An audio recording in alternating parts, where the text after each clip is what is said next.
Dadah deh, dadah. Dekat makam. Dadah. Dadah. Oh, ayah deh Gustanya.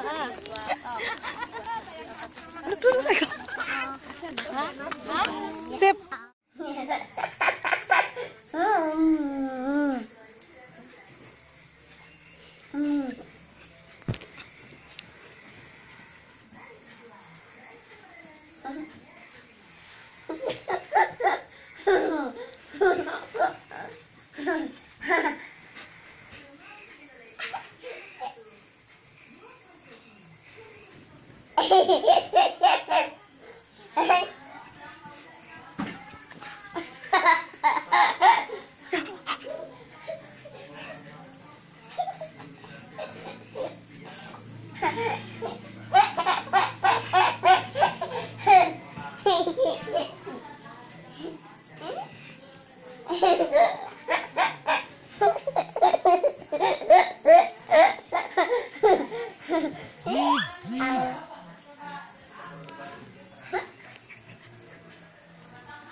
Yang paling kocok itu ya.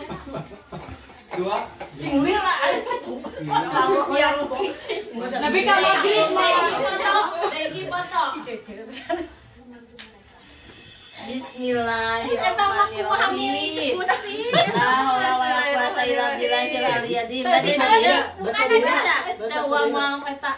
Di WC cik baca dah.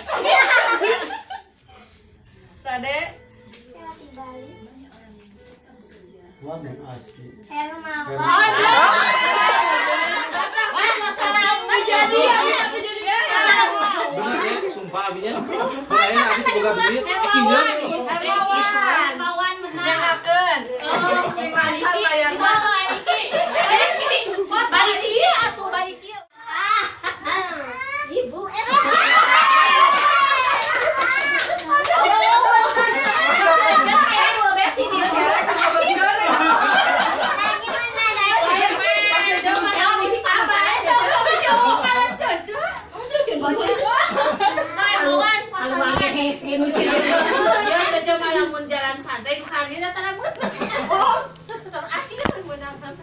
balikan deui. amun eueuh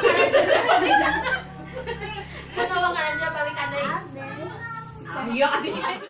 Assalamualaikum warahmatullahi wabarakatuh. Perkenalkan, nama saya Hermawan. Saya pendamping OPOP dari Kabupaten Tasikmalaya. Saya ingin memberikan motivasi terutama pada pondok pesantren dampingan saya dan mudah-mudahan bisa bermanfaat kepada pondok pesantren yang lainnya. Selama saya menjadi pendamping OPOP, tentunya saya ingin memberikan hal-hal yang positif selama saya menjadi pendamping OPOP. Yang pertama, saya ingin memberikan pesan dan saya ingin memberikan motivasi kepada seluruh pesantren yang ada di Jawa Barat. Tentunya kalau ingin usaha kita maju, kalau ingin usaha kita berkembang dan bisa memberdayakan masyarakat baik di lingkungan pesantren itu ataupun santri itu sendiri, yang pertama yang harus dirubah yaitu mindset sebagaimana Pak Dr. Merija mengatakan. Jadi sebagus apapun pesantren dari segi usahanya, tapi kalau mindsetnya tidak dirubah maka pesantren itu tidak akan maju. Jadi mindset itu sangat penting sekali terutama untuk pimpinan pondok pesantren. Yang kedua, manajemen. Manajemen itu sangat penting sekali gitu kan dilakukan oleh pimpinan pesantren kepada santri-santrinya dalam segi bisnis tentunya. Maka ketika kita menjalankan bisnis tanpa manajemen maka akan hancur gitu kan. Dan manajemen tanpa didasari oleh kemampuan yang mumpuni maka tidak akan bisa dilaksanakan oleh pesantren tersebut. Dan yang kedua yang ingin saya sampaikan adalah untuk pondok pesantren itu sendiri, yang pertama kita tidak boleh lelah untuk belajar dalam segi bisnis, membangun banyak jaringan, membangun banyak akses, pemasaran dan yang lainnya. Dan jangan lupa ada istilah yang harus dipahami dalam usaha atau dalam manajemen. Yang pertama, finansial. Kita dalam segi keuangan harus betul-betul mencatat pengeluaran, pemasukan, dan pembiayaan yang lainnya. Yang kedua yaitu manajemen. Jadi mulai pimpinan harus sinergi, dari mulai direktur atau komisaris, dari mulai bawahan itu harus betul-betul sinergi dalam menjalankan usaha.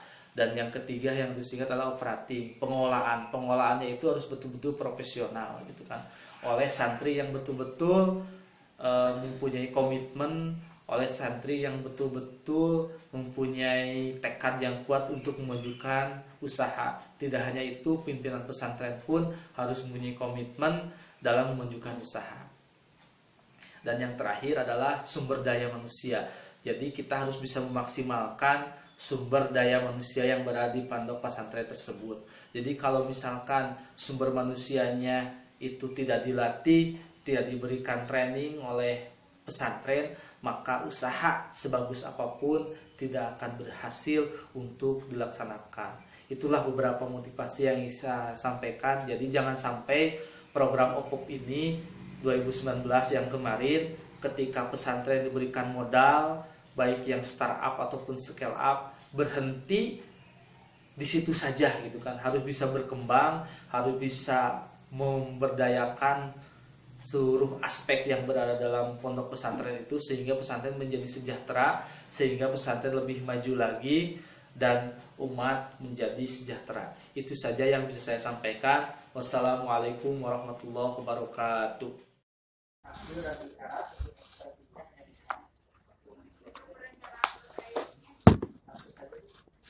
Untuk ICT itu karena dia ucapannya sudah pada level yang bisa dikembangkan, dia dalam level tinggi, jadi untuk ACC-nya itu dengan satu pahala bantu dengan ucapan. Strateginya yang pertama kami menanyakan keadaannya terlebih dahulu, yang kedua setelah berespon langsung kami menanyakan kondisi anak, bagaimana kami cara bertanya anak itu dalam bernyanyi, bermain atau makanan dan sebagainya. Dan ketiga, sering diberikan beberapa pilihan jawaban sebagai stimulus agar anak mau mengembangkan komunikasinya. Yang keempat, sering diberikan reward jika anak dinilai dapat lebih mengembangkan komunikasinya. Jadi sekali lagi untuk AAC-nya kami tidak menggunakan alat bantuan seperti dengan ucapan.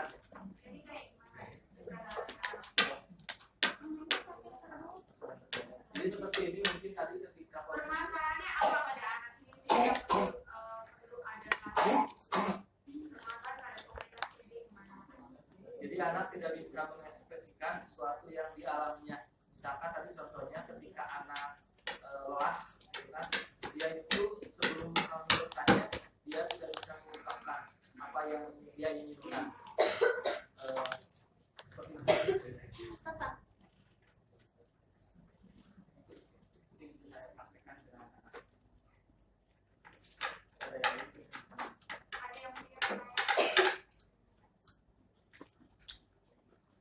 Ingat ya, di yang tadi disampaikan Pak Hermawan bahwa anak ini secara prestasi tidak memahami kalimat bertingkat ya, tetapi dia tidak mengungkapkan, dia menunggu instruksi, menunggu ajakan, tapi tidak berinisiatif.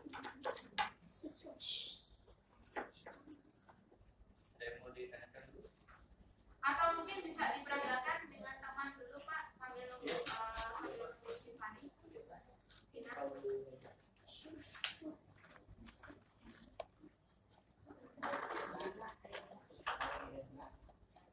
Ayo sambil menunggu anaknya biar